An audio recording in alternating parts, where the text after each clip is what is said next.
Ketika Ummul Mukminin Aisyah radhiyallahu anha bertanya tentang firman Allah Subhanahu wa taala, perhatikan. Walladzina yu'tuna ma ataw wa qulubuhum wajilatun annahum ila rabbihim raji'un.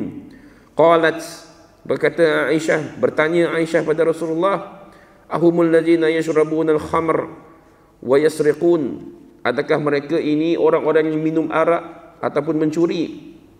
Sebab maksud ayat yang kita bacakan tadi ialah Allah kata, Allah berfirman, dan orang-orang yang memberi apa yang mereka berikan, sedang hati mereka gemetar kerana mereka yakin akan kembali kepada Tuhan mereka. Kenapa gemetar? Wa qulubuhum wajilah. Kenapa gemetar? Wajilah maksudnya gemetar. Qulubuhum, hati-hati mereka rasa takut. Kenapa? Adakah mereka ini, kata Aisyah bertanya, kenapa mereka takut ya Rasulullah? Adakah mereka ni minum arak ataupun mencuri? Adakah mereka buat dosa? Sebab tu mereka rasa takut pada Allah? Sebab tu mereka rasa gemetar pada Allah? Tidak. Jawab ya Rasul. Jawab Rasulullah, tidak, wahai anak As-Siddiq. La ya bint As-Siddiq. Wahai anak As-Siddiq, iaitu anak Abu Bakar As-Siddiq. Walakinnahumul ladzina yasumun wa yusallun wa yatasaddaqun wa hum yakhafuna alla tuqbala minhum. Tidak, wahai anak perempuan As-Siddiq, akan tetapi mereka itulah orang yang berpuasa, solat, bersedekah, sedangkan mereka takut tidak diterima amalan tersebut daripada mereka.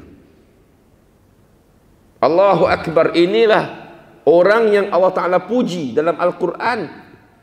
Inilah jenis ataupun contoh manusia yang Allah Ta'ala puji. Siapa mereka itu? Iaitu orang yang rasa takut amalan dia tak diterima. Dan perhatikan juga doanya Nabi Ibrahim dan Ismail tatkala mereka menyiapkan Kaabah. Allah Ta'ala perintahkan Nabi Ibrahim dan anak Ismail untuk bina Kaabah.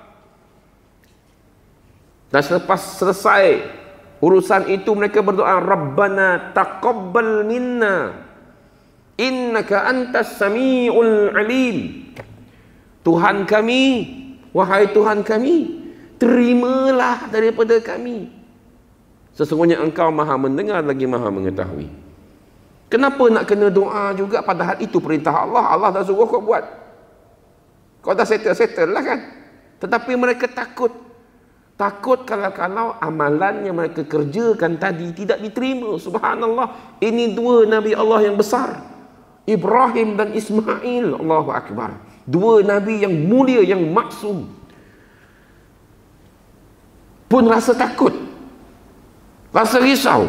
Risau Allah tak terima amalan. Hei bang, oh pakcik, makcik, kakak, abang, tidakkah kita sedar siapa kita dan di mana kedudukan kita? Jadi kita muhasabah. Kita tengok diri kita dekat mana, kita perhatikan macam mana orang-orang yang jauh lebih tinggi, lebih mulia daripada kita, macam mana mereka, hati mereka itu terhadap Allah Subhanahu wa taala. Sebab tu kita jangan ada ujub, tidak boleh ada rasa ujub. Ya, macam mana sekalipun kita ni belajar, menuntut ilmu, baca kitab, hafal Quran ke apa ke, macam mana kita ni banyak buat benda baik sekalipun, kita kena ingat kita ini manusia biasa dan kita tidak terlepas daripada dosa. Hatta rasa diri baik itu pun dosa. Itulah pengajaran kita malam ini, tuan-tuan. Pengajaran utama kita malam ini ialah, our lesson ialah, hatta merasa diri baik itu pun satu jenis dosa. Ujub.